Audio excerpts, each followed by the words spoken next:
Assalamualaikum warahmatullahi wabarakatuh.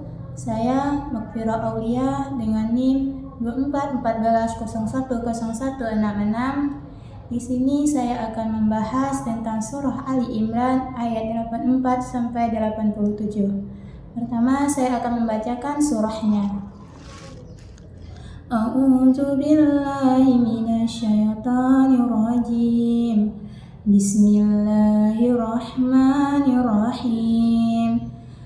Qul amanna billahi wa ma unzila alaina wa ma unzila ala Ibrahim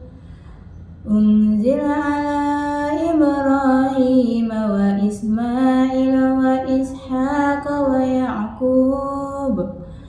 Ya'qub wal asbati wa ma udiya Musa wa Isa wan nabiyyuna min rabbihim la nufarriqu baina ahadin minhum wa nahnu lahu muslimun.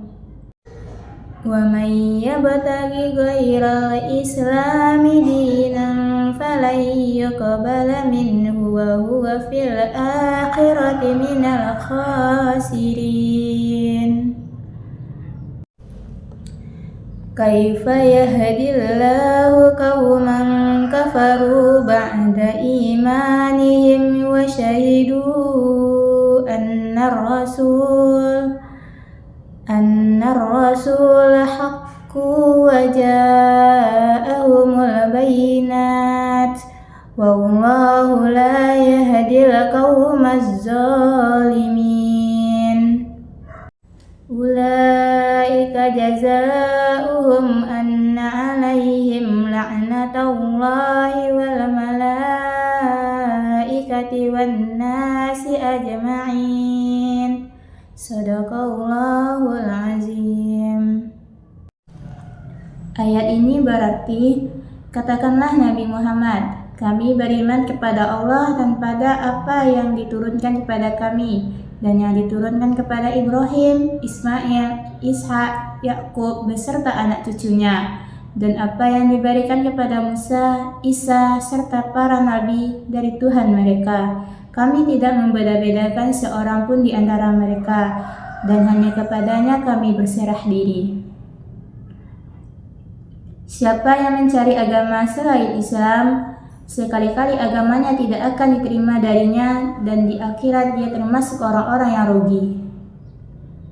Bagaimana mungkin Allah akan memberi petunjuk kepada suatu kaum yang kufur setelah mereka beriman dan mengakui bahwa Rasulullah Muhammad itu benar dan bukti-bukti yang jelas telah sampai kepada mereka? Allah tidak memberi petunjuk kepada kaum yang zalim. Mereka itu balasannya adalah ditimpa laknat Allah, para malaikat, dan manusia seluruhnya. Asbabun nuzul ayat ini yaitu pada ayat 84-85, turunnya ayat ini berkaitan dengan perdebatan antara kaum muslim dengan ahli kitab, terutama kaum Nasrani dari Najran dan juga orang-orang Yahudi. Mereka saling mengklaim bahwa hanya golongan mereka lah yang paling benar dan paling berhak mendapat keselamatan. Masing-masing menggunakan nabi mereka sendiri, seperti Nabi Musa atau Nabi Isa, dan cenderung menolak nabi yang lain, termasuk Nabi Muhammad. Dalam situasi ini, Allah menurunkan ayat yang menegaskan bahwa orang beriman tidak boleh membeda-bedakan para nabi. Umat Islam diperintahkan untuk beriman kepada semua rasul yang diutus Allah. Selain itu, ditegaskan pula bahwa agama yang diterima di sisi Allah hanyalah Islam, yaitu sikap berserah diri kepadanya yang telah diajarkan oleh seluruh nabi sejak dahulu. Dengan demikian, ayat ini datang untuk meluruskan kaum eksklusif, kelompok tertentu, dan menegaskan kesatuan ajaran tauhid.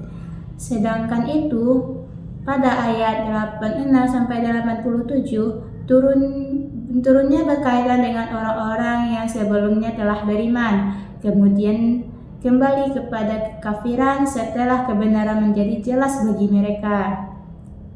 Dalam beberapa riwayat disebutkan bahwa ada sekelompok orang yang sempat masuk Islam tetapi kemudian murtad karena kepentingan tertentu, tekanan lingkungan, atau karena tidak mau konsisten dengan ajaran yang telah mereka ketahui kebenarannya.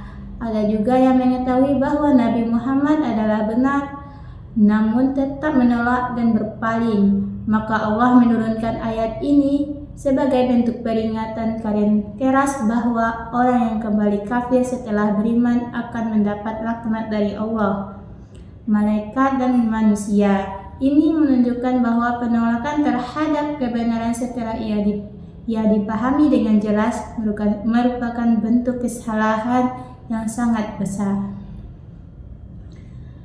Secara keseluruhan, ayat 84-87 ini menegaskan dua hal penting, yaitu kewajiban beriman kepada seluruh nabi tanpa membeda-bedakan, serta peringatan tegas bagi siapa yang berpaling dari iman setelah mengetahui kebenarannya. Selanjutnya itu adalah nilai-nilai kependidikan.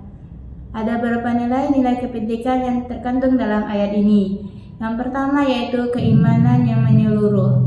Ayat ini mengajarkan bahwa seorang muslim harus beriman kepada seluruh nabi tanpa membeda-bedakan. Ini mendidik sikap adil dalam keyakinan dan menghindari fanatisme sempit terhadap satu golongan saja. Selanjutnya itu sikap toleransi dan keterbukaan. Dengan mengakui semua rasul, seseorang akan lebih menghargai perbedaan dan tidak mudah menyalahkan kelompok lain. Ini menjadi dasar penting dalam kehidupan sosial yang damai. Selanjutnya itu konsistensi dalam iman atau istiqomah. Pada ayat 86 sampai 87 tadi menekankan pentingnya tetap teguh dalam keimanan. Berpaling setelah mengetahui kebenaran menunjukkan lemahnya pendirian, sehingga ayat ini mendidik agar tetap istiqomah. Selanjutnya yaitu kejujuran dalam menerima kebenaran. Ayat ini mengajarkan agar seseorang tidak menolak kebenaran hanya karena kepentingan pribadi atau tekanan lingkungan. Sikap jujur terhadap kebenaran adalah bagian penting pendidikan iman. Dan yang terakhir adalah yaitu kesadaran akan konsekuensi perbuatan. Terdapat peringatan bahwa setiap pilihan, terutama dalam hal iman, memiliki akibat. Ini mendidik manusia untuk berpikir sebelum bertindak dan bertanggung jawab atas keputusannya. Mungkin sekian yang dapat saya sampaikan. Semoga kita tidak termasuk orang-orang yang zalim dan tetap istiqomah pada pendirian. Wabillahi taufiq wal hidayah. Wassalamualaikum warahmatullahi wabarakatuh.